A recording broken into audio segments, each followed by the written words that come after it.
Pelo PSD, Silmara Miguel, que está com a gente, para falar sobre reeleição e os desafios do próximo mandato. Bom dia, vereadora. Obrigado pela presença. Bom dia, Jorge. Bom dia a todos os ouvintes aqui da Rádio Itaberá. Que alegria poder estar aqui com vocês, vivendo essa nostalgia de poder entrar aqui, né, nessa rádio maravilhosa que tem tantas histórias aqui. A senhora tem história aqui também, Sim, né? Sempre é bom lembrar, né? É muito bom. Eu sou apaixonada pela comunicação, né? E eu tive a oportunidade de fazer alguns programas de rádio aqui. Na época era Rádio Globo, lembra? Isso, Globo Catarinense. Silmara Miguel também tem história aqui nesse canal.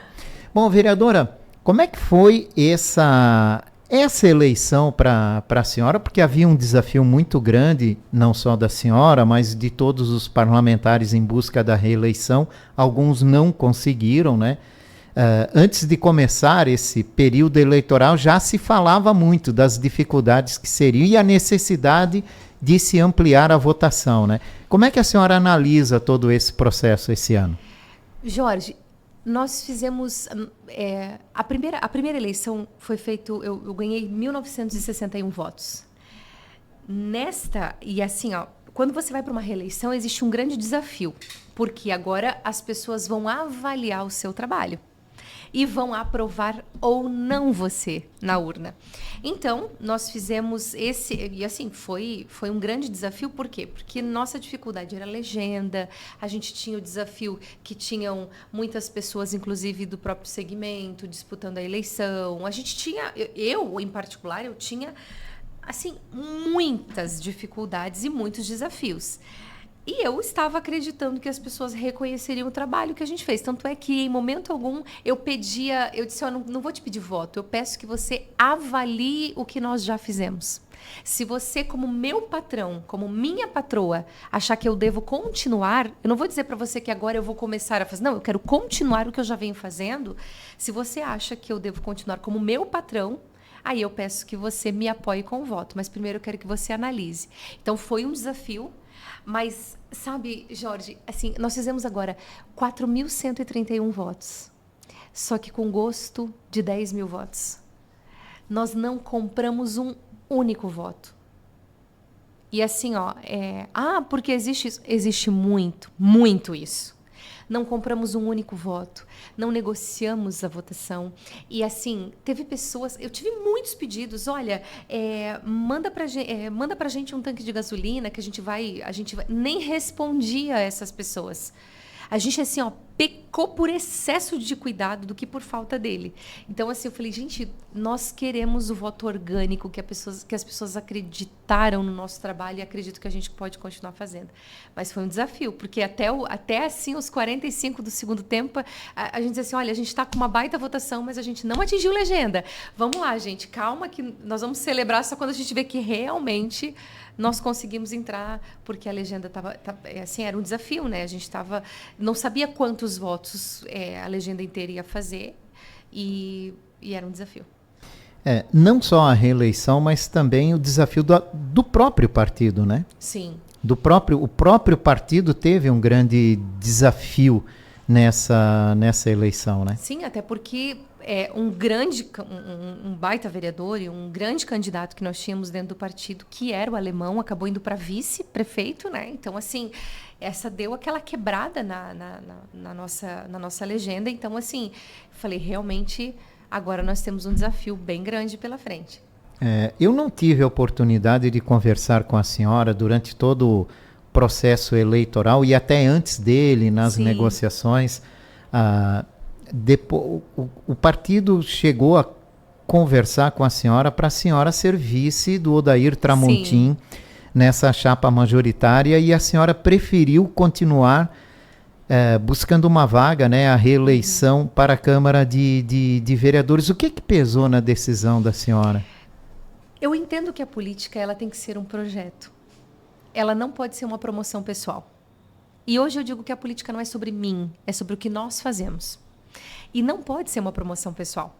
Então, assim, eu tenho um enorme carinho pelo Tramontim, comecei a conhecer ele melhor no processo eleitoral, a equipe dele, assim, e eu realmente, eu apoiei o doutor Odair Tramontim com afinco, acreditando muito na proposta que ele estava trazendo para a nossa cidade. E agora, assim, quando nós viemos com a proposta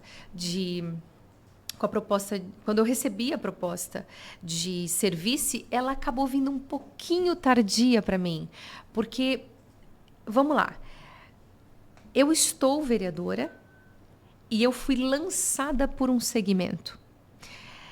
Eu não sou vereadora da igreja, mas sou uma vereadora cristã que pertenço a um segmento, pertenço a uma igreja. Eu sou vereadora da cidade. Isso até o meu pastor Newton dos Santos, sempre falou. Silmara, nós estamos te lançando não porque nós queremos que você seja vereadora da igreja, não. Nós queremos que você seja vereadora da cidade com os princípios que nós carregamos aqui. E é isso que eu carrego. Só que eu fui lançada por esse segmento. Então, eu falei para o meu presidente do partido, falei para o doutor Odair Tramontim, para o deputado Napoleão, disse, olha, gente, nós precisamos construir isso com o segmento. O segmento quer que eu vá para vice-prefeita ou que eu vá para vereadora? E existe sempre assim, eu acho que a gente tem que entender que a política, ela precisa ser um projeto para a cidade. A gente preparou alguém para ocupar essa vaga? A gente preparou alguém para disputar as eleições? Quem que vem para o meu lugar? Né? Não assim para ser uma outra Silmara, mas para ser alguém com os mesmos princípios. Né? Então, assim, que realmente trabalhe pelo povo de verdade. Então, nós entendemos aí, eu fui para um conselho de pastores, nós fomos para nos reunir com toda a liderança, 52 pastores, e a grande maioria votou para que eu fosse para a reeleição. Tanto o doutor Tramontim, quanto o meu presidente do partido, quanto a diretoria do partido, entendia que não seria uma decisão que viria da Silmara. Eu estava à disposição, tanto para vir de vice, quanto para vir de vereadora. Mas foi decidido, então, e a gente acatou essa decisão e viemos para a reeleição. Quais são os desafios do próximo mandato?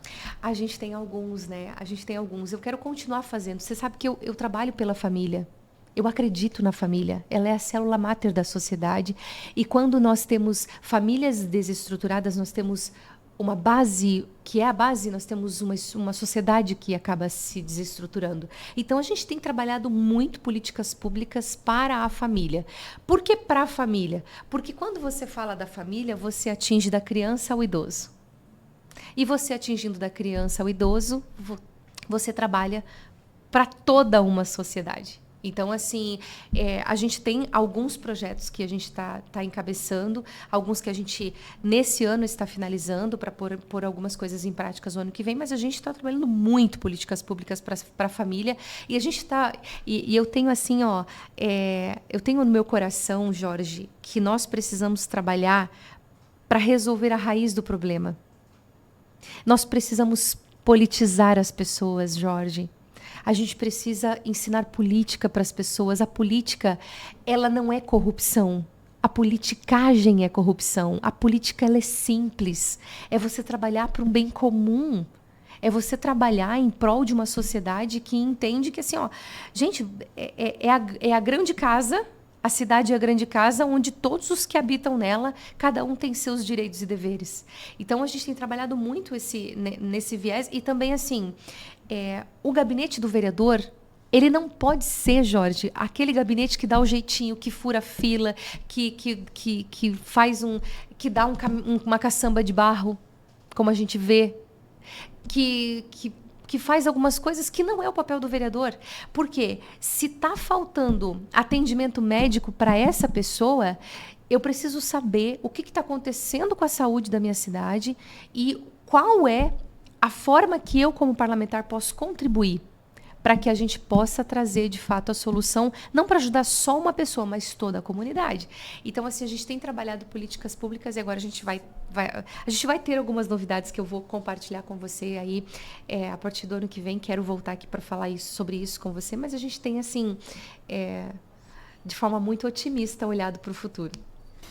O nome da senhora chegou a ser cogitado para a eleição da mesa diretora. Mesa diretora. Já começou, né? Começou bem cedo. Mal saiu o resultado das urnas, já começou a disputa. E o nome da senhora chegou a ser cogitado. A senhora chegou a assumir pela primeira vez, uma mulher assumiu a mesa diretora da Câmara de Vereadores durante o período de cassação do Egídio Becauser, né? Sim. Então a senhora já tem um pouquinho dessa experiência também, né? Uhum.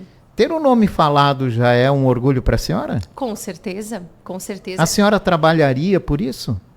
Então, as construções da mesa diretora alguns parlamentares começaram a negociação da mesa antes propriamente as eleições, que eu achei bem ousado, né?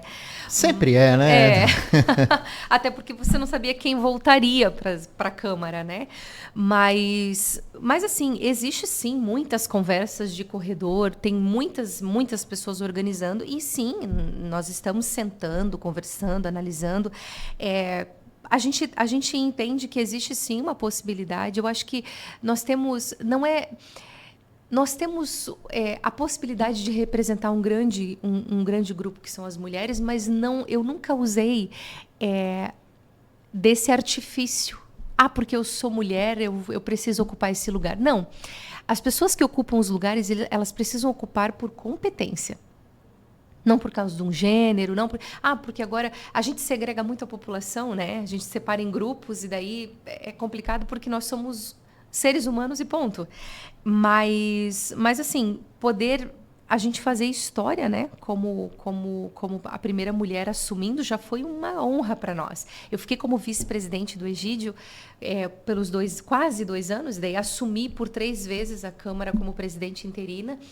E só que ter o nome assim, ter a possibilidade de o nome estar sendo trabalhado, eu me sinto muito honrada e eu não fujo da raia. A senhora se vê com competência para isso? A gente tem trabalhado muito para isso. Eu trabalhei assim, eu estou na Câmara já há um pouco mais de 10 anos, se você for olhar, porque eu trabalhei quase 7 anos na Câmara, eu chefiei o gabinete da presidência por 2 anos, a gente trabalhou mesa diretora por todo esse período, praticamente, que eu estive lá nos bastidores. Então, assim, quando eu era assessora do vereador, agora deputado Marcos, ele era primeiro secretário, depois foi vice-presidente, presidente, eu estava lá e chefiando o gabinete dele. Então, a gente entende um pouco do processo, né? E conhece bem como é que são os bastidores e as negociações também, né? Exatamente. Então, assim, existem momentos em que a gente ouve muito e fala pouco, tem momentos que você precisa sondar o coração das pessoas, mas eu vejo que eu olho para a construção da mesa e vejo que a Câmara ela precisa ser independente, mas ela precisa proporcionar ao prefeito governabilidade. A Câmara consegue travar uma cidade. E agora, nós entendemos que nós estamos em um momento muito específico onde nós podemos ser independente, uma Câmara independente, mas harmônica, né? Harmoniosa, que pode trabalhar com harmonia com o governo, mas sendo independente. Eu acho que isso seria assim, um presente para a cidade, um grande aceno para a cidade, dizendo que nós estamos trabalhando com seriedade. Está na hora de eleger uma mulher na mesa diretora? Já está na hora de eleger uma mulher para a mesa diretora, com certeza. Olha só, né? Vamos lá, mas é uma tarefa árdua, né? Até chegar lá. Chega em janeiro. É o desafio, é o desafio, Jorge, porque assim, falta muito tempo para a eleição. E às vezes... Falta muito, mas não muito, né? Porque passa muito rápido. Porque assim, Jorge, o que acontece? Eu presenciei mesas diretoras que foram mudadas radicalmente 15 minutos antes da votação. Em cima da hora, né? Então, assim, é um desgaste muito grande até o início do ano, até o dia 1º. Mas a senhora estaria disposta a correr esse desgaste, a passar por tudo isso para disputar essa presidência? Eu entendo que a gente precisa agora não é mais a população, né? São 15 vereadores que precisam sentar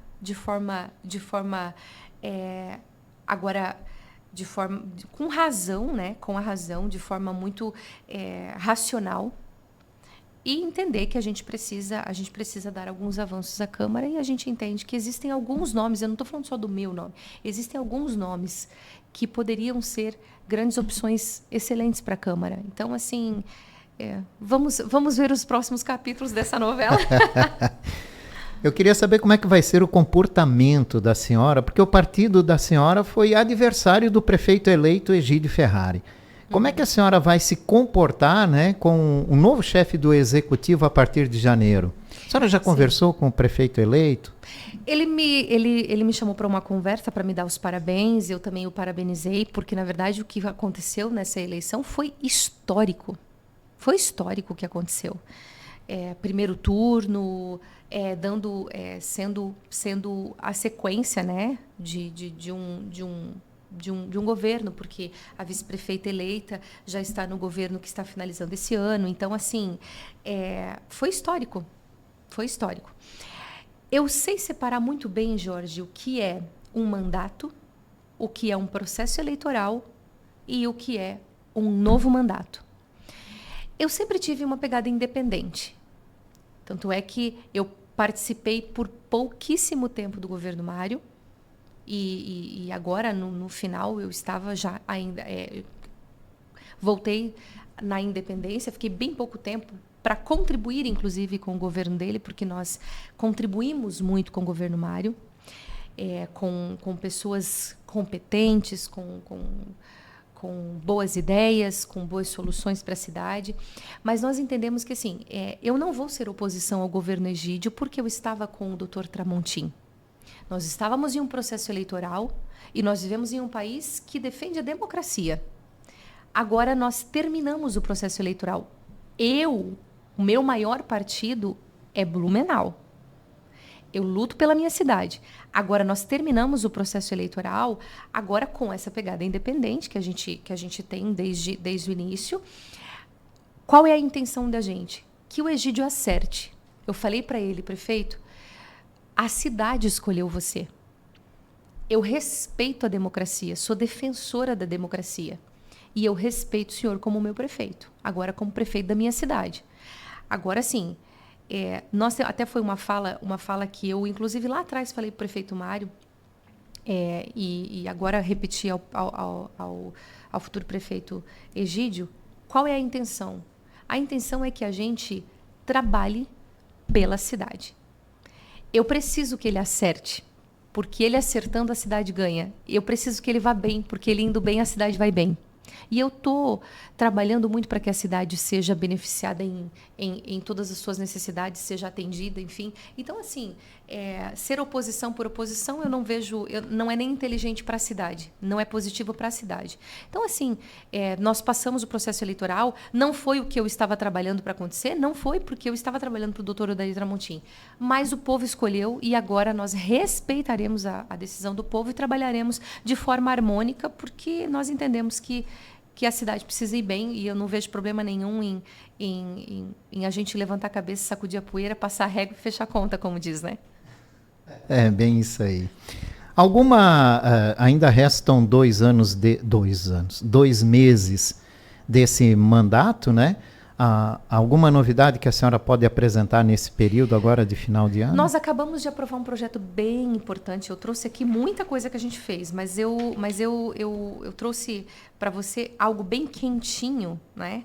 Que é o projeto Criança Não Namora Nem de Brincadeira. Eu quero, falando em criança, Jorge, se me permite, eu quero mandar um beijo, mais um beijão carinhoso para o meu filho Adriel, que hoje está fazendo 5 aninhos. Oi, parabéns para ele, né? Felicidade. Que data linda, né? As cordas do meu coração são os meus filhos. E o meu filho mais novo, né? O 03, a gente já enumerou os filhos, porque é muito filho, né, Jorge? Tenho 3 e já enumerei os filhos. E o 03 está fazendo 5 aninhos hoje. E é uma coisa que eu sempre converso com ele, porque existe uma tendência, Jorge, até os pais, às vezes, ficarem... porque está de namoradinho, porque está de namoradinha.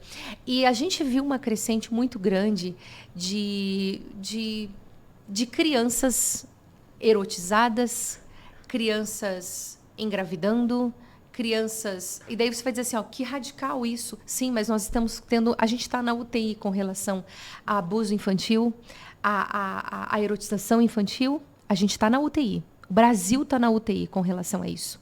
Quando a gente fala sobre criança não namora nem de brincadeira, é a gente mudar a visão, inclusive das famílias. Por quê? Porque se a gente fala para uma criança, é namoradinho, e ela vê que namoradinho é o que namoradinhos fazem, quando uma pessoa maldosa, um pedófilo, vir mexer com ela, ela vai achar que é uma brincadeira também.